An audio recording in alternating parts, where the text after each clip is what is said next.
Today's big NATO summit in Brussels was a look at the alliance without Trump. Warmer, friendlier, an alliance stronger in unity but dramatically weaker in reality.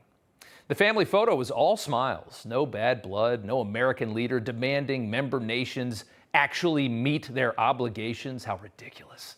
No boisterous American businessman ridiculing Germany's absurd reliance on Russian energy. No U.S. president pointing out NATO's flaws. The main takeaways today are more sanctions for Russia, more aid for Ukraine, but NATO maintaining a reluctance to get more involved, as Zelensky begs for tanks and planes, as new information indicates a possible turning point, Ukraine pushing the Russian invasion back. Biden, as usual, spent as little time as possible in front of the press. He took 6 questions in about 15 minutes, pretending to be late as an excuse to walk away from a visibly frustrated, attention-starved press corps. He tried to walk out after only 10 minutes. Just 10 minutes, and he tried to get out of the room. 5 of the 6 questions were from traditionally liberal or far-left outlets. Cheers to ABC, credit where it's due, for asking one very good question. You've made it very clear in this conflict that you do not want to see World War III. But is it possible that in expressing that so early that you were too quick to rule out direct military intervention in this war? Could Putin have been emboldened knowing that you are not going to get involved directly in this conflict? No and no. No and no. Which, if you didn't know, means yes and yes. Otherwise, you'd elaborate a little, wouldn't you? There is no question Biden emboldens Putin with, of course, this move, telling him that we're not going in, even before Russia invaded. We're definitely not going in. No diplomacy, no nothing. Emboldening Putin. Tearing up Trump's sanctions on Nord Stream 2 and handing Putin a pipeline right out of the gate. Even before that, pure capitulation. Something else. Let's go back to that moment because it's one the press and our liberal Western leaders would love for you to forget. 2018, Germany, one of the most powerful NATO nations, is on the cusp of putting itself in a position of total reliance on Russia. One of the most selfish moves imaginable by a NATO ally. Think of how selfish it is toward the rest of the members of that alliance. Trump calls it out in front of NATO.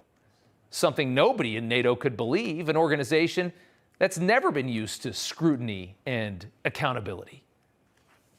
I've been complaining about this from the time I got in. It should have never been allowed to have happened. But Germany is totally controlled by Russia because they were getting from 60 to 70% of their energy from Russia and a new pipeline. And you tell me if that's appropriate, because I think it's not. And I think it's a very bad thing for NATO, and I don't think it should have happened. Yeah, they didn't like that. The following year, Trump manages to push sanctions on Nord Stream 2 through Congress. The BBC reporting the U.S. considers the project a security risk to Europe. Both Russia and the EU have strongly condemned the U.S. sanctions. Russia and the EU, hand in hand, condemning that crazy right-wing U.S. president. What a horrible president he is, belittling Russia and the EU and their alliance. What this war has done to NATO more than anything is broadcast how inept they've been.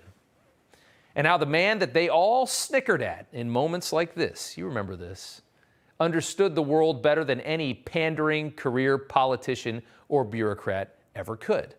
Because that man had been doing business all around the world his whole life. These guys, who knows what they really do. Putin is a junkyard dog. Putin can smell weakness, and that is why we're dealing with a war right now. And then there's this, a very bizarre moment at today's press conference. A very, very small fraction of the press corps actually got to ask a question today. It was quite ridiculous what Biden pulled today. I mean, there was 20 or 30 people that were trying to get questions in. He took a handful. And of that handful, a left-wing German magazine, Der Spiegel, is called on by Biden. And then we realized why.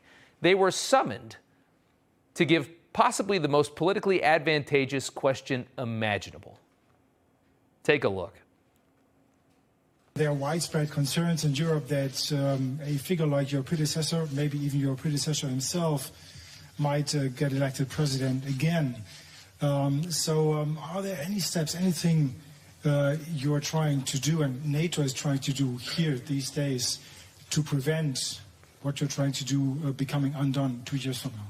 I wasn't going to run again, and I mean that sincerely. I had no intention of running for president again. And until I saw those folks coming out of the fields in Virginia carrying torches and carrying Nazi banners.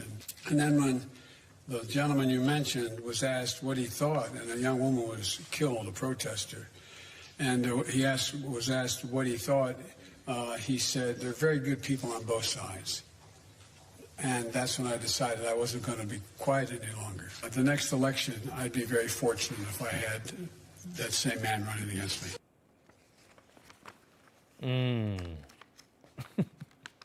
How incredibly convenient to get a question like that, right? And he gets to go off on his whole big spiel about how, because Trump was clearly a Nazi, I had to run, which, by the way, is totally fake. Biden calls on the AP, ABC, Wall Street Journal, and then Der Spiegel, hands him the perfect note to end on. How terribly convenient, bringing up Trump, right?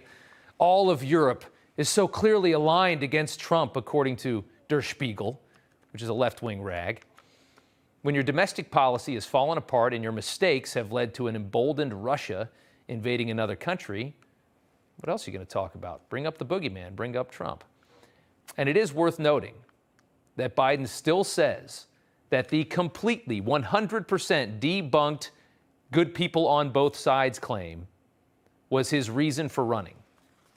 So we have a man in the White House right now who is only there because he believed a fake news story. And that is just tremendous.